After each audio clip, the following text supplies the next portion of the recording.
Hello, everybody, and welcome to the channel. It is me, the most earth-breaking, ground-shaking, but never media show money taking, the man, the myth, the legend, the most electrifying villain in all of YouTube entertainment today. And today I am back to do a review for you guys. I will be trying to get up a video every day for Halloween. If I haven't been here for a while, thank you for your patience. I'm actually writing a book. I've currently spent the month of September writing.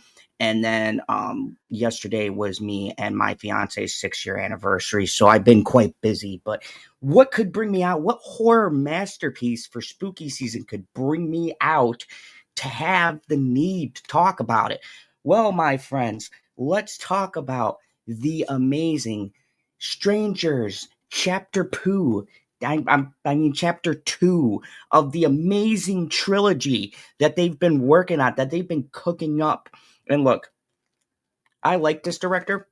They've directed Die Hard 2 and a lot of other, Rennie Harlan. It's done a lot of good stuff, but this is clearly for money. Okay. The Strangers Chapter 1, you can check out my review. I thought it is quite a disgusting display of lying and taking something that was good and just shitting all over it. But Chapter 2, folks, fucking Chapter 2 outdid itself. So, my positives before I start this video. Madeline Pesh. Now let's move on to this movie. Spoilers, if you give a flying fuck about this, I will be spoiling things to explain the depths of how bad this movie is. First of all, this shouldn't have been called The Strangers Chapter 2. This should be called The Strangers, the longest fucking chase scene I've ever seen in horror movie history. And I do mean in horror movie history. This fucking chase scene lasts for the entire movie. It was like the director said, let's do something new, let's do something exciting, let's have a fucking chase with the dumbest fucking maneuvers by a character. And look, I said Madeline Pesh is a good actress. She is trying. The script is letting her down. As an actress, I followed Madeline Pesh from her dreadful time in Riverdale.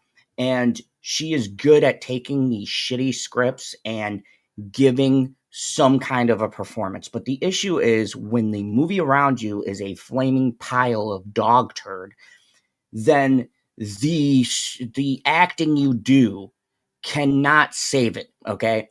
And we had this problem where there was this movie we watched. Shout out to Stevie J Reviews. We watched Romper Stomper and Russell Crowe. It was like one of his first movies. He was great. The movie is ass.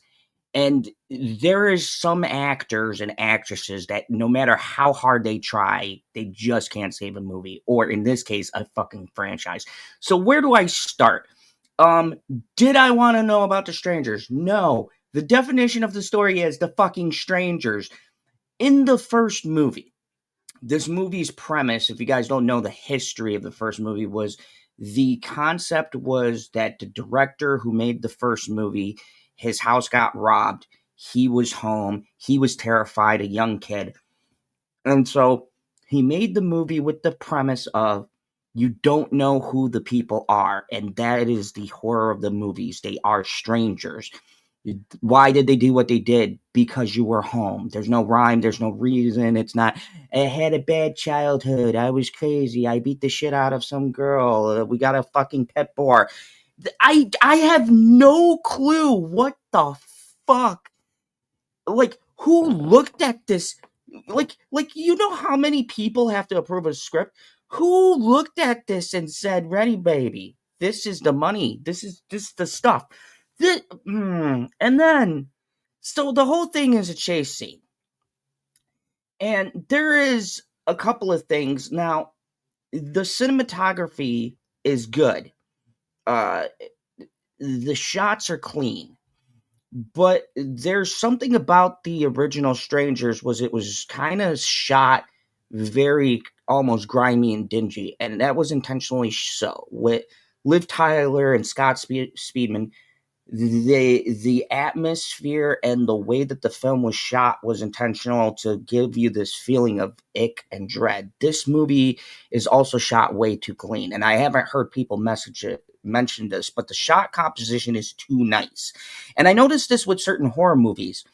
is when you put a clean veneer on certain horror movies, it doesn't feel dreadful anymore.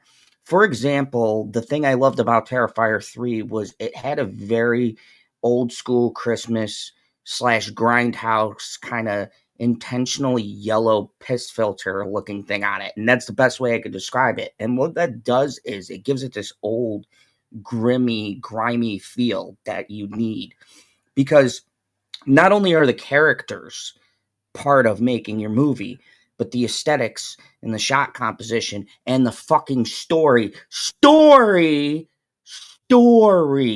is important. And I don't know who the fuck wrote this story, but it is one of the most dreadful. So this movie picks up, and do you need a fucking synopsis? It's Madeline Pesh wakes up in the hospital. Boom, there you go. Strangers come, wacky shenanigans ensue. This fucking thing is pointless. She makes one countless stupid mistake, and I'm not going to lay this on Madeline Pesh because Madeline Pesh is actually trying really fucking hard to sell this characters. And I said the characters stupid fucking decisions. Like she runs from her room to the fucking down the hall to a room with no fucking exit, like no windows to jump out and get out of the fucking building. She just kind of traps herself in another area, and we're playing fucking whack-a-mole of hiding spots for like the first 20 minutes. And the runtime of this is only an hour and a half or something. It's under 2 hours, and it feels like it's a fucking 3-hour movie because we run, we hide, the stranger fly her, they kill some random person I don't give a shit about, which the kills are off screen. There's like one or two of them that they show, and then one ridiculous fucking kill that's a flashback with like a gallon of blood with a human being doesn't have that much blood, but whatever. I mean, they do, but it's just like all spilled at once. Trust me when you see the movie. Uh, so they're chasing her, and then there's really obvious red herrings that I picked up in the movie, or maybe they're not red herrings. Maybe it is the fucking strangers, um, where they're alluding to these people that pick her up in the car may or may not be the strangers, or two of them are, and one of them isn't, because they end up tied up.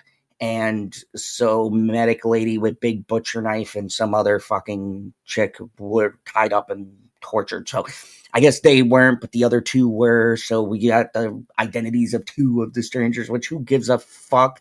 I don't care. And then oh my god. So spoilers, if you care, major spoiler, the ending of this movie goes completely off the fucking rails.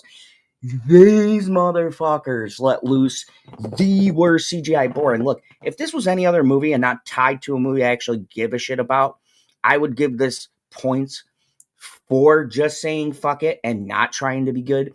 They released the worst fucking 3D monstrosity boar I've ever seen. And now I get boars are big, and I've seen a boar in real life. They will fuck you up.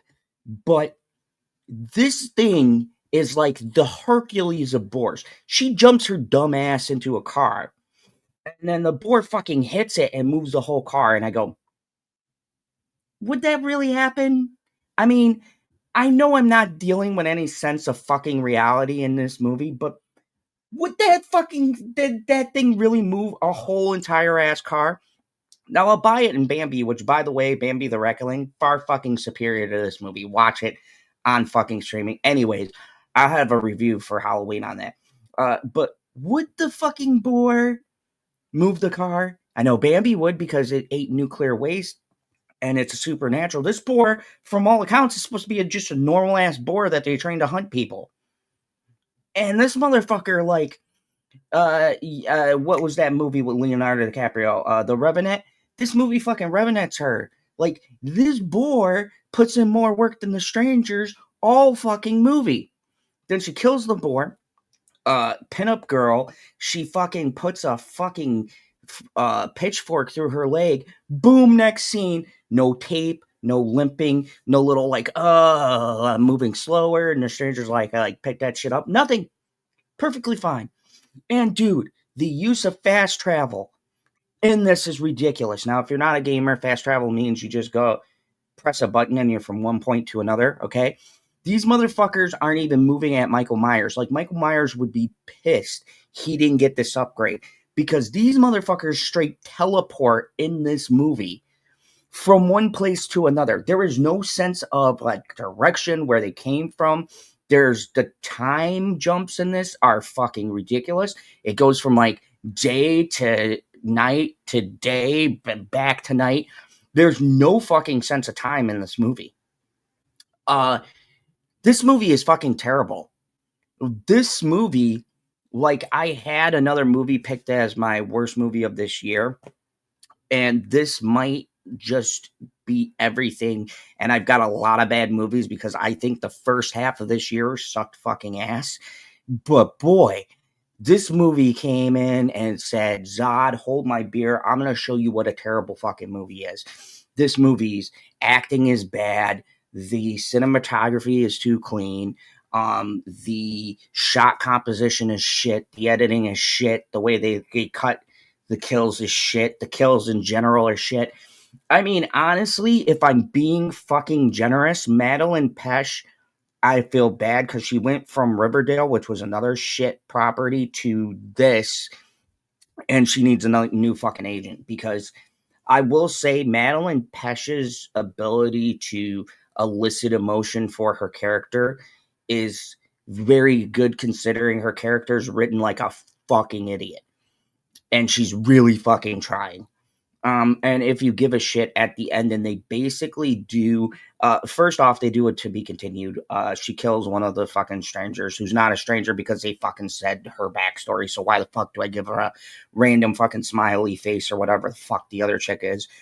Um, and there's a whole sad thing, and then the scarecrow guy is holding her, and that's the fucking end of the movie. There, I saved you from wasting your goddamn time. This movie is fucking egregious. This movie is offensively bad. This movie downright offended me watching it with how fucking not only disrespectful it is to the strangers as a property as a whole. And I got a controversial hot take here. I think Pray at Night is better than any of these fucking movies. And I'm not saying Pray at Night was a masterpiece, but at least it kept the identity of the fucking strangers.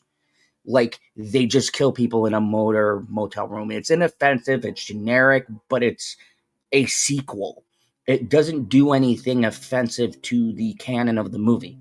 This movie grossly destroys the premise and what this movie is supposed to be. We're not supposed to give a shit about these killers. I don't care if they were always psychotic, or maybe there's some religious cult in this town, which I think they're going with. There's some kind of cult mentality, and maybe the town's not. I don't give a fuck. I just want to see some strange people murdering people because they were home, not because they had mental issues when they were kids and this was always a thing, and maybe the town is like fostering these serial killers. I don't give a fuck. Like, just, oh my God, just make a simple premise simple. Stop giving us these bullshits, and then they wonder why fucking sales are down. Go see Good Boy. I'll have a review up on that. If you're a dog lover, go see Good Boy. At least you'll get a form of entertainment out of this. I give this movie a fucking 2 out of 10. And then the 2 points are for Madeline Pesh and for some of the scenes being shot competent. This movie's a hot garbage file. I fucking hated it. Here is my rant for hopefully the rest of this year. Don't waste your fucking time. Don't waste your money. If this comes to streaming, avoid it like fucking herpes, because you don't want to know. Maybe fast forward it to see this outlandish fucking boar scene with a fucking trained boar that didn't attack anybody else, and is just a fucking command dog, basically. If you want to see something like super fucking off the rails, then watch it for that. It's like the last 20-ish minutes of the movie. Other than that, skip this fucking pile of shit. Don't endorse this, and for the love of God, the next movie, just fucking release it on streaming so I don't have to pay fucking $10 to see a pile of fucking garbage. Garbage. That's what this movie is. Fucking garbage. Thank you, everybody. I'm gonna try to upload consistently onto my channel here. I'm still writing, but I'm taking a bit of a break for this month to bring you guys some entertainment. So I might do a Halloween stream and things like that. Let me know if you're interested. I'm going to have more coming. My next video is Good Boy, and then I'm going to do a video on a classic. So I'm going to try to do new classic, my first classic, which is appropriate because my daughter loves it. I will be talking about the 80s Thing, which is one of my favorite movies. So thank you guys for watching. Don't go fucking see The Strangers 2. And I love and respect all of you. As always, remember, there is only one rule here in the Fandom Zone: kneel before camera.